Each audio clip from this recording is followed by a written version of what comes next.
विद्यार्थ्यांनो, आपल्याला कथालेखन हा प्रकार आज बघायचा आहे.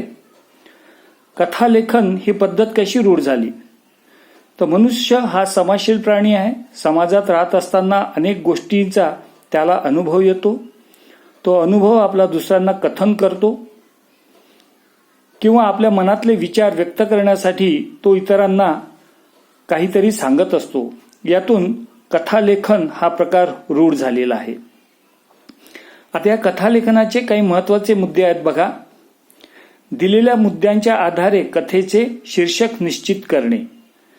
आता कथेचे जे काही मुद्दे दिले असेल त्याच्या माध्यमातून आपल्या मनात एखादी गोष्ट निर्माण होते, तर त्या आधारे आपण त्याचं शीर्षक निश्चित करू शकतो. त्याच्यानंतर कथेची आकर्षक सुरुवात. जे काही मुद्दे दिलेले आहेत त्याच्याशी आधारित आकर्षक अशी सुरुवात आपल्याला करायची आहे. कथेमध्ये कथेचा प्रारंभ, मध्य व शेवट हे आपल्याला योग्य प्रकारे करता यायला पाहिजे. नंबर 4 आहे घटना आणि स्थळांचा उल्लेख. कथेचा जो काही आशय असेल त्या आशयानुसार काही घटना किंवा स्थळांचा उल्लेख आपल्याला करावा लागेल. त्यानंतर मुद्दा आहे 5वा, पात्रांची निवड. जर आपल्याला मुद्दे दिलेले आहेत तर त्या मुद्द्यांच्या आधारे आपल्याला पात्रांची योग्य प्रकारे निवड करून आवश्यकतेनुसार ते पात्र तिथे कथेमध्ये टाकावे लागतील. त्यानंतर कथेच्या आशयानुसार पात्रांचा संवाद. आता असं बघा की एखादी कथा ही ग्रामीण भागातील असेल तर ग्रामीण भागातील कथा असल्यामुळे त्या कथेमध्ये ज्या पात्रांचा संवाद होईल आपसामध्ये तो तिथल्या बोलीभाषेप्रमाणेच असेल. म्हणजे ग्रामीण भागातली कथा असेल तर ग्रामीण भागात जी भाषा बोलल्या जाते त्यानुसार त्यांचा संवाद आपसात चालेल. पुढचा मुद्दा आहे बघा, कथा नेहमी ही भूतकाळातच लिहावी. कारण कथा ही घडून गेलेली असते आणि त्याला आज आपण वर्तमान काळामध्ये मांडतो आहोत. म्हणून कथा ही नेहमी भूतकाळातच लिहिलेली असली पाहिजे. त्यानंतर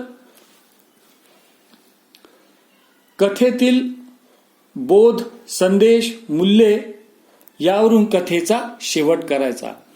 कथेमध्ये काही बोध असतो, कथेमध्ये काहीतरी बोध आलेला असतो किंवा कथेतून काहीतरी संदेश आपल्याला मिळत असतो किंवा कथेतून काहीतरी मूल्य निघत असतं. यावरून कथेचा आपल्याला शेवट करायचा असतो. तर अशा प्रकारे कथालेखनाचे हे महत्त्वाचे 8 मुद्दे आहेत आणि हे 8 मुद्दे लक्षात घेऊन आपल्याला कथालेखन करायचं असतं. तर यासाठी आपण एक नमुना घेऊया, एक कथालेखन आपण करूया. तर आपल्याला काही पहिल्यांदा शब्द दिलेले असतील तर ते शब्द बघा कोणते आहेत. बेडूक, विहीर, समुद्रातील बेडूक, मोठे, संकुचित. एवढे मोजके शब्द आपल्याला दिलेले आहेत आणि या मोजक्या दिलेल्या शब्दांच्या आधारे आपल्याला कथा तयार करायची आहे. तर आता बघा, याच्यावरून माझ्या डोक्यामध्ये एक शीर्षक तयार झालेलं आहे. ते शीर्षक म्हणजे संकुचित वृत्ती.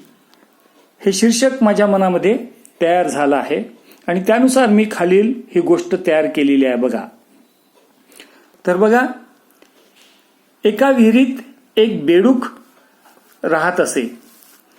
तो त्या विहिरीतच जन्मला आणि तिथेच तो वाढला. अथवा बेडूक आणि विहीर यांचा जो संबंध होता तो स्पष्ट केला.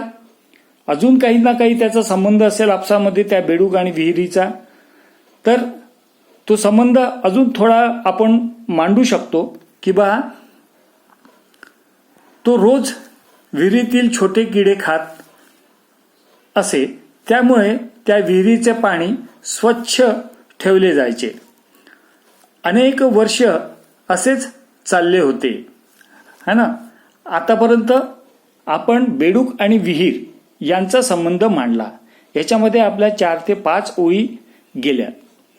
आता पुढे आला आहे समुद्रातील बेडूक. आता समुद्रातील बेडूक याचा सुद्धा आपल्याला उल्लेख पाहिजे आहे. हे एक पात्र याच्यामध्ये दिलेलं आहे. तर बघा पुढे काय होतं.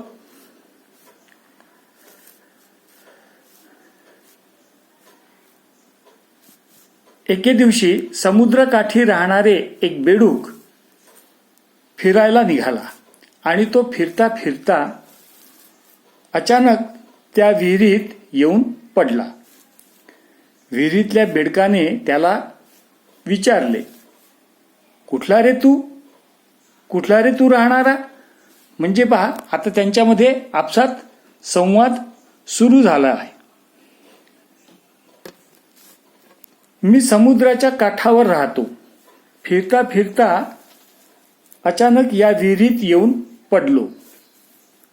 समुद्रातल्या बेडकाने उत्तर दिले. काठावरून आलेल्या बेडकाने समुद्राचे अथांग पाणी, पाण्याच्या लाटा, छोटे मोठे मासे, वाळू हे सारे पाहूनच तो आलेला होता. त्याला विहिरीतलं जग फारच छोटे वाटत होते. पुढे आता पॅरेग्राफ बदलून थोडसा. समुद्र केवढा असतो? हा समुद्र माझ्या या विहिरी एवढा असतो का?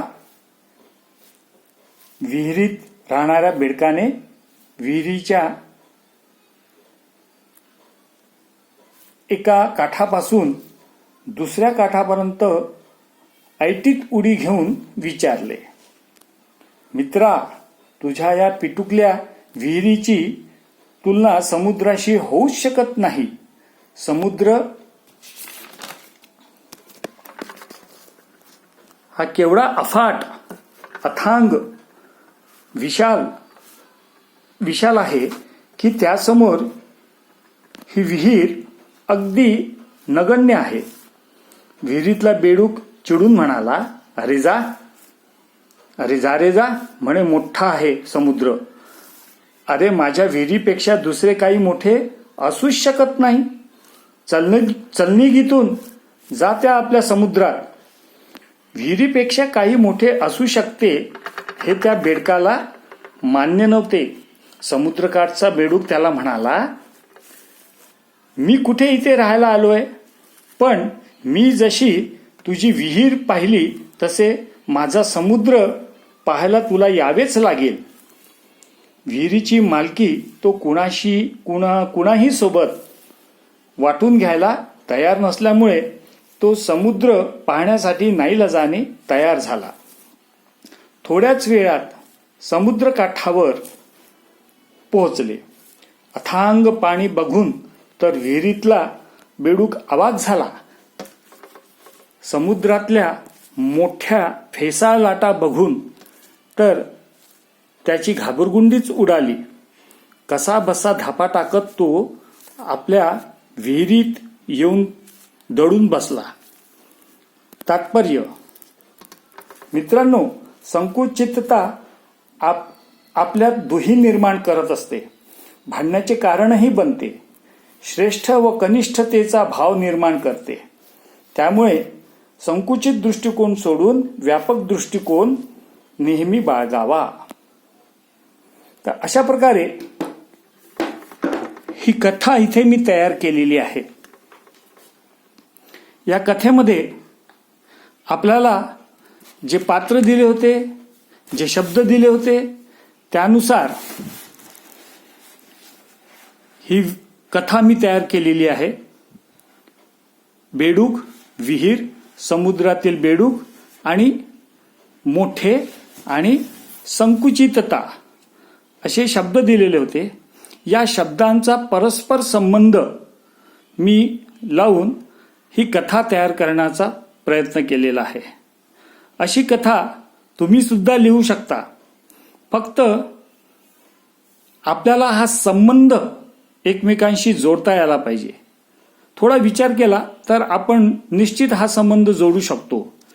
आता संकुचित म्हणजे काय? तर या संकुचित शब्दाचा अर्थ असा आहे की आपली वृत्ती ही नेहमी कमी लेखणारी असते कोणाला तरी, किंवा कोणाचं काही चांगलं असेल तर ते आपल्याला पाहवत नाही, याला म्हणतात संकुचित वृत्ती. तर समुद्रातला बेडूक जो मोठ्या अथांग समुद्रात राहत होता तो, आणि विहिरीतला बेडूक की ज्याची वृत्ती संकुचित होती, कशी की तो कधीही त्या विहिरीच्या बाहेर पडला नाही आणि एवढा मोठा समुद्र कधीही त्याने बघितला नव्हता. त्यामुळे समुद्र काय आहे ही कल्पना त्याला नव्हती आणि आपली ही विहीर हीच सर्वश्रेष्ठ आहे अशी एक भावना त्याच्या मनामध्ये निर्माण झालेली होती.